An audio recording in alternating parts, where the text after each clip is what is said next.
So for the safety requirements of medical oxygen, there's a product label on each cylinder with some guidelines on it and do's and don'ts.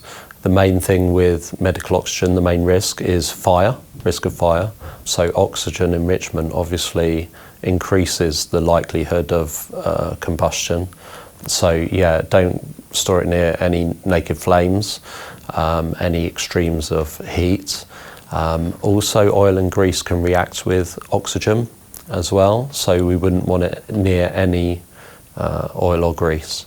So safety for a Nitronox cylinder would be the same as for medical oxygen cylinders. Because the product is 50% oxygen, store it away from extremes of heat, naked flames and oil and grease, because the product can react with oil and grease.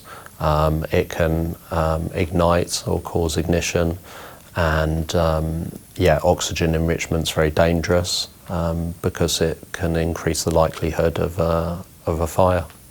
If there's visible damage to a cylinder, then put the cylinder to one side, put a label on it or lock it in a cupboard so that nobody can use that cylinder. Contact the supplier straight away and the supplier will arrange to come out and swap that cylinder for another one.